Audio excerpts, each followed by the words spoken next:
Hello everyone.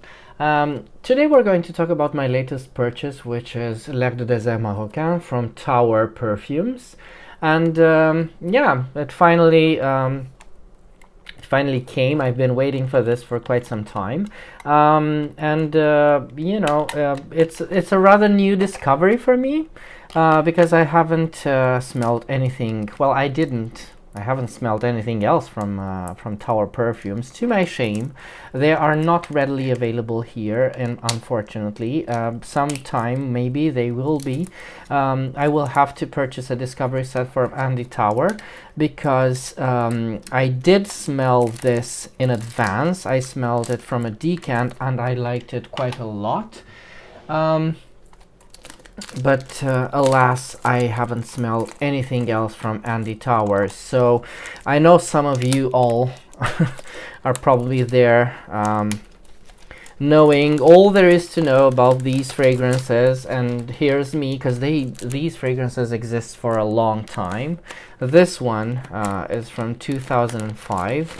I think it's the second, because this is what number 2 means, I suppose. The second ever fragrance created for his own house by Andy Tower. And there's me just discovering them right now. But I'm still learning, and I am discovering them through the eyes of somebody who's been a Guerlain fan for all of these years. Didn't have time for Andy Tower all that much. So I'm not even familiar with their boxes and how they work. So I wonder what's going on there. Let's open this up. I have no idea how to. Okay, so this wasn't a blind buy. I did smell this from a decant. I know how this smells. Oh, I've got a bit of a note there. Well, thank you. I will. And this is it. Such a beautiful shade of blue. These bottles. But let's get to the scents. The bottles are beautiful, minimalistic. We all know about that. Everybody knows about Andy Tower, except for me. But let's smell this again. Because ever since I smelled this, I knew I had to have it. And as I said, I've been waiting for this because I smelled this in August. And there it is. Oof.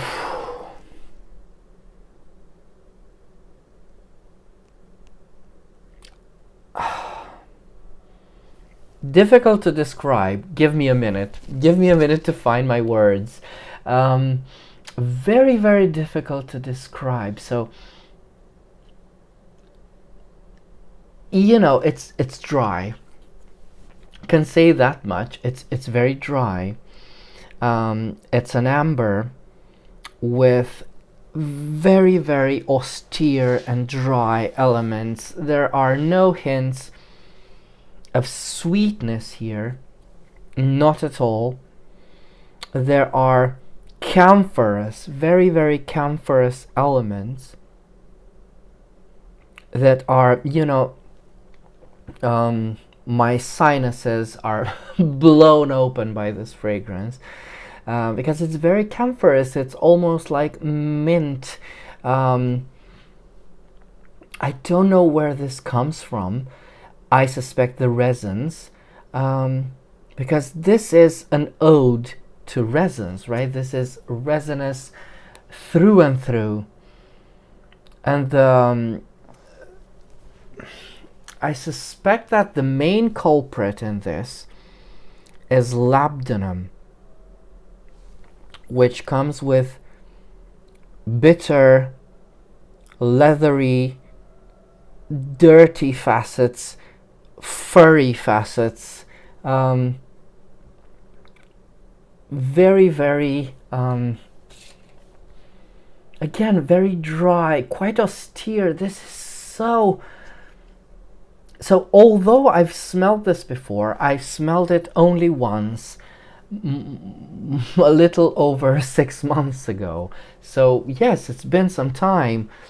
So I'm still in awe with how complex this is, because I remember it much simpler than this. I remember it as a syrupy, sticky labdanum, which it still is, but I'm in awe with these camphorous facets that, it's called l'air de désert, which, for good reason. This is a very airy scent.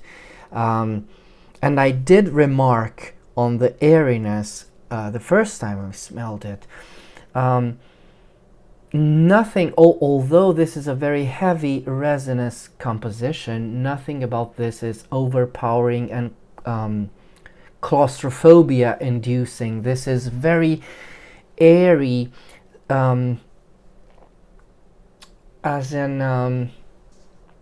the aspects are far apart from each other.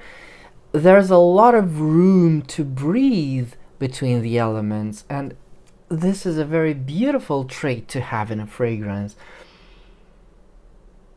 And there's the birch and the labdanum, which they create this harsh leather, which again, it's like it's peeking its head and then it's gone. The birch, then it's the labdanum, then it's the coriander. There's a lot of coriander in this, and you can tell because it's almost, so it's like a spice market, right? It's trying to think of Morocco, but this is a bit silly. It's because it's true, when you smell this thinking about the name, right, l'air de désert marocain, definitely you can tell it's something from those parts, right? It kind of makes you think of those parts of the world. However, if you were to smell this from an unnamed bottle, this would rather make me think of, kitchen spices, kitchen ingredients, right? Which are, coriander and cumin. And it does smell like a spice rack. And that's okay. That's quite beautiful, right? And again, all those elements kind of peeking their head amidst quite far apart from each other. And what ties them all together is this camphorous, almost chill-inducing smell, feel, vibe, whatever. It's prevalent through all of the scent. But there's also something far in the back that's a halitosis type of smell, which again, it reminds me now, as if it as it did a few months ago, it reminds me of the resins in Jiki. And this is not far from the way the labdanum and the leather is presented in Shalimar, right? I mean, it's a very beautiful scent. And also there's some frankincense. I got whiffs of frankincense right now, which is your typical church incense.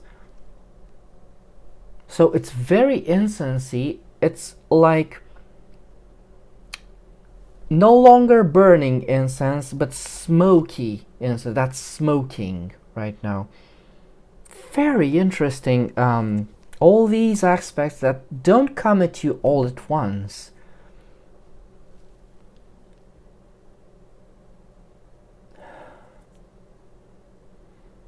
I'm getting whiffs of the labdanum again, which is very animalic. and quite dirty. It's an interesting scent, you know. It reminds me of, yeah, it reminds me of the dirtier parts from Shalimar, the more leathery parts from Shalimar, you know, which come from the labdanum, surely. And there is a sweetness. I said at the beginning that this is not sweet at all. There is an underlying sweetness, an ambery, very, very subtle sweetness, because this remains an austere and dry scent through and through. But that sweetness comes, I think, it's that, because it's a vegetal type of sweetness. It's vaguely floral. It does remind me a lot of church incense, what they use in Christian mass. I am loving this right now. I am in awe with how beautiful this scent is. But I do have to mention this. This isn't, you know, I'm guessing from 2005 and until now, this fragrance has inspired many, many scents, right? This type of scent, I think the market is pretty saturated with at the moment. So when you think about it like this scent is, you know, nothing to write home about, my favorite expression. When you think of it like the scent from 2005, which kind of, you know, set this trend of resinous scents, kind of got it going in a way, because it's not the first fragrance that ever did this, you know. Then you understand it a bit better. However, it's still, you know, as an amber, as a dry amber, right? Because this is a drier amber. It's still beautiful. It's still interesting enough. Do you need this fragrance? Because this fragrance gets so much hype. Well, I don't know how to answer this. I smelt it, I loved it, and I have many, many ambers. I've got many an amber, and I still felt that I needed to have this, because I did find the beauty in it, the originality in it. However, it is still it's a fragrance that you can find nowadays quite easily. So do you need it? Is the hype true? I don't know. It's up to you. I would never recommend blind buying this, because you might be disappointed. This is quite simple a scent. You know, it's an amber composed of a few resins, frankincense, labdanum, and a bit of spices. You know, it's nothing much there. However, when you take all the elements I've spoken about at the beginning, I think it's quite beautiful, and the references to both Jiki and Shalimar exist. However, I feel that both Jiki and Shalimar are much, you know, more beautiful than L'air du désert will ever be. But it's still a gorgeous scent, you know, it's still beautiful, it's still worth some of the hype, at least some of the hype it's getting. Huh. And you know, there's a bit of jasmine in here, but it's so faint and it's so beautiful. There's a bit of jasmine in here. It's like it's getting crushed between all these powerful resins, because it is powerful. And it started, the fragrance itself started caught flame, right? That incense is very, very powerful right now.